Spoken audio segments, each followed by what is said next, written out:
Assalamualaikum warahmatullahi wabarakatuh. Perkenalkan, nama saya Wahyudi Hakim dengan NIM 19961414003, nomor urut absen 22, kelas A, Program Studi Ekonomi Pembangunan, Angkatan 2019, Fakultas Ekonomi dan Bisnis Universitas Negeri Makassar. Pada kesempatan kali ini, saya akan melakukan presentasi terkait jawaban ujian tengah semester atau UTS mata kuliah Ekonomika Publik yang diampu oleh Bapak Dosen Abdul Rahman SPD MSc. Oke, baik, langsung saja untuk pertanyaan yang pertama, yaitu kemukakan beberapa landasan ekonomi publik. Jadi, secara singkat, ekonomi publik diartikan sebagai aktivitas ekonomi nasional yang bertujuan untuk mencapai kesejahteraan masyarakat, yang mana dilaksanakan oleh penyelenggara negara, yaitu pemerintah. Ekonomi publik didasarkan pada beberapa landasan pikir, yaitu yang pertama, adanya masalah ekonomi, atau dalam hal ini masalah ekonomi mikro dan makro, di mana masalah mikroekonomi menyangkut distribusi, produksi, dan alokasi konsumsi, serta masalah makroekonomi yaitu menyangkut pengangguran, inflasi, serta pertumbuhan ekonomi. Kemudian yang kedua yaitu sistem perekonomian, di mana sistem perekonomian ini butuh atau berkaitan dengan peran pemerintah secara langsung. Kemudian landasan yang ketiga yaitu peran pemerintah yang semakin konvergen. Artinya, peran pemerintah cenderung mendekat satu dengan yang lainnya.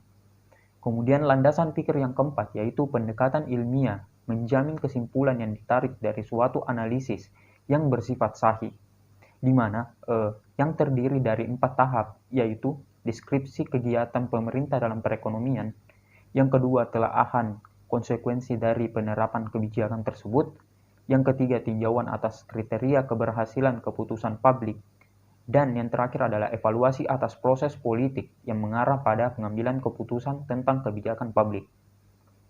Selanjutnya adalah pertanyaan kedua, yaitu jelaskan beberapa faktor kegagalan pemerintah. Yang pertama yaitu kegagalan pemerintah yang dimaksud di sini adalah pemerintah yang gagal dalam menciptakan kondisi Pareto optimal. Sama halnya dengan kegagalan pasar. Kegagalan pemerintah ini dapat dipengaruhi oleh beberapa faktor, yaitu yang pertama adalah adanya campur tangan pemerintah. Adanya campur tangan pemerintah kadang-kadang menimbulkan dampak yang tidak diperkirakan terlebih dahulu, utamanya dalam hal campur tangan pemerintah di dalam pasar. Yang kedua yaitu kegagalan pelaksanaan program pemerintah. Misalnya, dalam melakukan distribusi pendapatan yang mana masih kurang maksimal. Kemudian regulasi pajak atau subsidi yang kurang efektif, dan lain sebagainya. Dan yang ketiga adalah adanya kebijakan yang sewenang-wenang, di mana terkadang terdapat perilaku pemegang kebijakan pemerintah yang bersifat hanya mengejar keuntungan pribadi saja. Selain itu, kegagalan pemerintah dapat dikelompokkan dalam dua jenis. Yang pertama yaitu omission failures, yang artinya memburuknya fasilitas, serta transportasi dan komunikasi yang menyebabkan naiknya biaya aktivitas sektor swasta maupun juga terhadap sektor publik. Kemudian yaitu commission failures, yang artinya ketidakefisienan dan pemborosan dalam program-program yang dilakukan oleh pemerintah.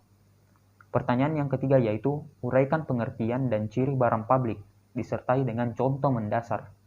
Jadi, barang publik adalah barang yang apabila dikonsumsi oleh individu tertentu tidak akan mengurangi konsumsi orang lain akan barang tersebut.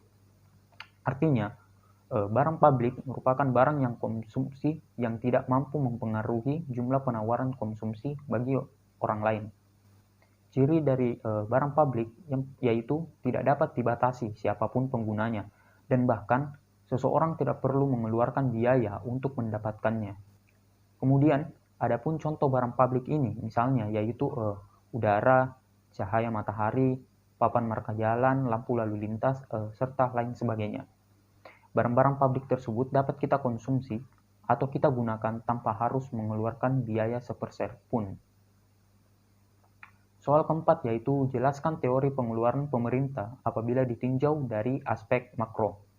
Yang pertama, teori dari Rostow dan Musgrave, di mana mereka mengaitkan biaya pengeluaran pemerintah beserta proses pembangunan di tahap awal dan juga di tahap akhir. Di mana pada tahap awal perbandingan pengeluaran publik dengan pendapatan nasional relatif lebih besar, di mana pada tahap pertengahan kemudian investasi publik ini masih dibutuhkan untuk memperlancar segala proses pembangunan agar tahap lebih lanjut dapat dicapai. Dan yang terakhir yaitu tahap lebih lanjut, di mana kegiatan yang dilakukan pada tahap ini yaitu pemerintah bergeser dari kegiatan yang membangun infrastruktur menuju aktivitas sosial lainnya. Kemudian yang kedua yaitu teori dari Adolf Wagner, di mana gagasan utama pada teori ini yaitu pentingnya peran pemerintah dalam gerakan ekonomi, dalam kehidupan sosial masyarakat secara menyeluruh. Dan teori yang ketiga yaitu teori Picok dan Weizmann, di mana mereka menjelaskan tentang kondisi orang-orang yang memahami tingkat seseorang yang dikenakan pajak, di mana jumlah pajak tersebut digunakan pemerintah untuk membayar kompetisi publik.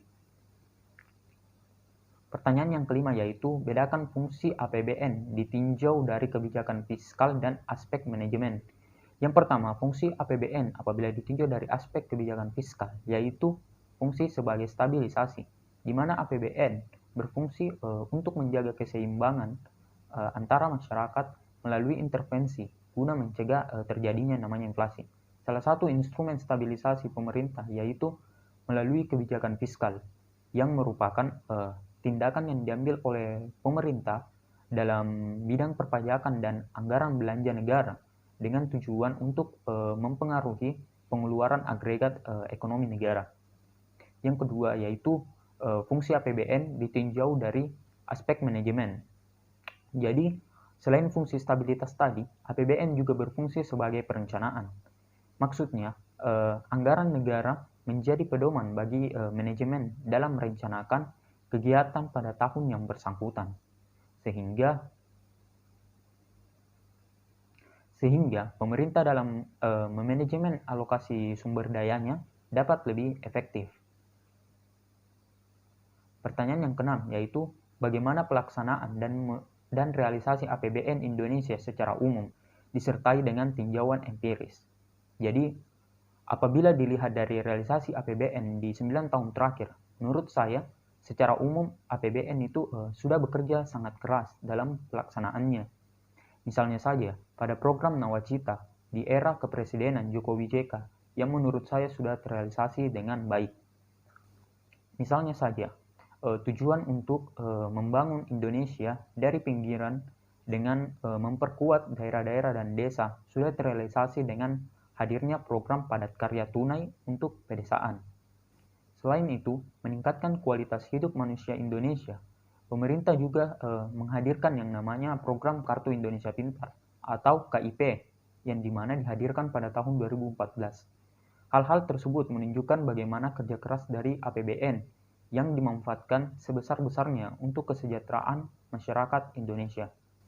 Dari sini kita dapat lihat pada bagaimana APBN digunakan selama menghadapi pandemi COVID-19 di 2 tahun terakhir, di mana APBN fokus kepada penanganan kesehatan, perlindungan sosial, dukungan UMKM dan usaha, serta program prioritas lainnya melalui program pemulihan ekonomi nasional. Jadi, menurut saya secara keseluruhan, APBN sudah digunakan dan dialokasikan sebagaimana mestinya, walaupun hasilnya masih belum maksimal atau belum sempurna. Baik, demikian presentasi saya untuk jawaban dari ujian tengah semester atau UTS mata kuliah Ekonomika Publik. Kurang dan lebihnya mohon dimaafkan. Wabillahi taufiq wal hidayah. Wassalamualaikum warahmatullahi wabarakatuh.